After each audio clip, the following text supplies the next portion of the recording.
vous savez ce que veut dire le sigle UNESCO, United Nations Educational, Scientific and Cultural Organization. Ce qui en français, dans le désordre, ça fait Organisation des Nations Unies pour l'éducation, la science et la culture. La création, vraiment, c'est novembre 1945, 42, en plein pendant la guerre encore. Les ministres de l'éducation des pays alliés se réunissent à Londres pour réfléchir à la façon dont ils vont reconstruire les systèmes éducatifs après la guerre. Et puis cette réunion prend de l'ampleur, et donc ils finissent par proposer, ces ministres de l'éducation, qu'après la guerre se tienne une conférence pour créer une organisation autour de l'éducation et de la culture. Et en fait, l'UNESCO va réellement commencer à fonctionner en novembre 1946, quand le 20e État adopte l'acte constitutif. Le 20e État, c'est la Grèce. Voilà. Un petit peu pour l'histoire de la Constitution. Mais que fait l'UNESCO? Peut-être pour situer quand même la grande idée d'ensemble, cette idée de créer cette organisation, en fait, elle est née du constat qu'avec 2 guerres mondiales en moins de 30 ans, c'était pas avec des accords économiques et politiques entre États qu'on allait réussir à construire une paix durable. Et que ce qu'il fallait, c'était travailler autour du dialogue des cultures, de la compréhension mutuelle et évidemment de la coopération internationale. Voilà, ça c'est vraiment la grande idée générale qui préside à la création de l'UNESCO. Oui, vous dites le patrimoine, effectivement, c'est ce pourquoi l'UNESCO souvent est le plus connu. C'est l'inscription de sites sur la liste du patrimoine mondial. Voilà. Alors la Convention sur le patrimoine mondial, c'est 1972. Mondial.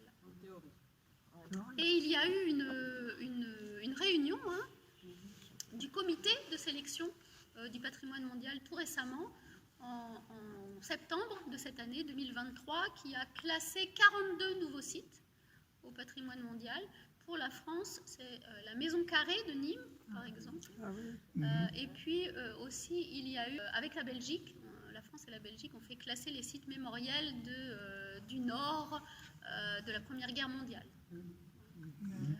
Alors ça, c'est le patrimoine culturel, mais il y a aussi du patrimoine naturel qui est classé au titre de l'UNESCO. Et toujours ce comité-là, tout récent, a classé pour la France les volcans et les forêts de la montagne Pelée et des pitons de la Martinique. Outre ce patrimoine matériel et naturel, il y a aussi le patrimoine immatériel. Le repas gastronomique des Français, donc ça comprend la cuisine évidemment, mais aussi tout ce qui est art de la table, et puis aussi tout ce qui est sociabilité autour du repas. Mais il y a aussi des choses comme la dentelle au coin d'Alençon, ou bien il y a aussi la yole martiniquaise, qui est une embarcation très caractéristique de la Martinique. Voilà. L'UNESCO encourage beaucoup le classement soit de sites, soit d'éléments du patrimoine immatériel qui sont plus larges que juste un pays. Et donc, par exemple, en 2021, la France a conduit le dossier pour le classement de la fauconnerie au patrimoine immatériel. Et alors là, il y a beaucoup d'États qui sont concernés, aussi bien des États européens, puisqu'il peut y avoir l'Allemagne ou l'Autriche, mais aussi des États du Moyen-Orient. Il y a l'Arabie Saoudite, Combien y a-t-il d'États membres? Alors en fait, la réponse, si vous m'aviez posé la question avant le 10 juillet de cette année, je vous aurais dit qu'il y en avait 193. Oui. Mais aujourd'hui, je vous dis, il y en a 194. Pourquoi? Alors, c'est pas exactement un nouvel adhérent, c'est quelqu'un c'est un État qui est revenu. Ce sont les États-Unis. Les États-Unis étaient sortis de l'UNESCO en 2017 avec le président Donald Trump, et donc ils sont revenus cette année avec le président Joe Biden. Oui, il faudrait savoir qui paye et combien. Les États membres payent. Il y a des contributions obligatoires qui sont en fonction de la richesse des pays. de la population, hein, des critères comme ça. Voilà. Et le budget annuel de l'UNESCO, c'est 750 millions de dollars pour une année. Ce qui, pour une organisation de cette taille, n'est pas énorme. Alors, il y a 1000 personnes qui travaillent ici à Paris au siège et il y a à peu près également 1000 personnes qui sont dans le monde. Hein. Il y a 53 autres endroits où l'UNESCO a des bureaux dans le monde. C'est Madame Azoulay qui est présidente pour la France. Elle n'est pas présidente pour la France. Madame Azoulay, elle est directrice générale. Elle exécute les décisions qui sont prises par les États membres. Okay. On a parlé du patrimoine, donc on est dans la culture, mais il y a aussi des actions en termes de sciences. Par exemple, c'est l'UNESCO qui a créé le CERN, le Centre européen de recherche nucléaire. C'est aussi l'UNESCO qui a créé pour la première fois, dès 1965, un réseau d'alerte au tsunami pour les populations de l'océan Pacifique. Et aujourd'hui, l'UNESCO, objectif 2030, former 100% des populations côtières à la gestion de ces phénomènes climatiques. L'UNESCO a 3 organes de gouvernance. Hein. C'est une organisation qui appartient à la famille des Nations Unies, mais qui a son propre système de gouvernance. Donc, il y en a 3 de ces organes. Donc, la conférence générale, qui est la réunion tous les 2 ans des représentants des 194 États membres. Et donc, elle vient de se terminer, la conférence générale. Elle avait lieu du 7 au 22 novembre de cette année. C'est la conférence générale qui détermine les axes d'action de l'UNESCO, qui adopte le budget et qui aussi élit le 2e organe de gouvernance qui s'appelle le Conseil exécutif.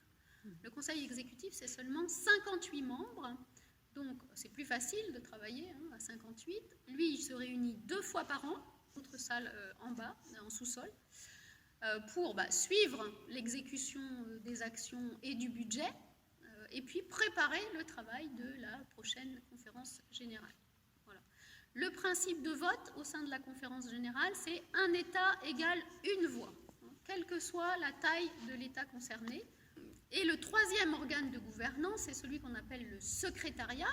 Le secrétariat, c'est simplement l'administration en fait, de l'UNESCO, avec à sa tête un ou une directeur, directrice générale, qui est nommée par la conférence générale. Donc c'est Audrey Azoulay en ce moment, c'est son 2e mandat, et c'est seulement la 2e femme à être directrice générale de l'UNESCO. La première, c'était une Bulgare, peut-être que son nom vous dit quelque chose, elle s'appelait Irina Bokova. Vous voyez qu'entre 1945, création, et 2009, eh bien, il n'y a eu que des hommes, directeurs généraux de l'UNESCO. C'est sans doute pour ça que l'une des priorités transversales du mandat actuel, c'est l'égalité entre les femmes et les hommes. Autre priorité transversale très importante pour l'UNESCO, c'est l'Afrique. C'est un continent auquel l'UNESCO attache une attention très particulière. Je n'ai pas parlé du siège où on se trouve et de son architecture. Quand l'UNESCO est créé, le siège va s'installer à Paris, à l'hôtel Majestic, là où était le siège des armées d'occupation. Donc c'est très symbolique, évidemment. C'est aussi un petit peu compliqué. Et puis de toute façon, ça va devenir trop petit. Et donc on va décider de construire un siège. Alors, pour la construction de son siège, l'UNESCO va évidemment appliquer les principes qui président à sa création, le dialogue des cultures, la compréhension mutuelle, la coopération internationale, si bien que la construction est supervisée par un comité de 5 architectes internationaux. Et il supervise, ce comité, le travail de 3 hommes, un Français, Bernard Zerfus. Il y a aussi un architecte américain qui s'appelle Marcel Breuer. Et puis enfin, donc, il y a un ingénieur italien qui s'appelle Pier Luigi Nervi, qui donc lui est spécialiste du béton. On est typiquement, dans ces années, inauguration du siège novembre 1958, on est typiquement dans ce qu'on appelle l'architecture brutaliste, et aussi le principe important qu'on appelle le fonctionnalisme, c'est-à-dire que ce qui prime, c'est la fonction.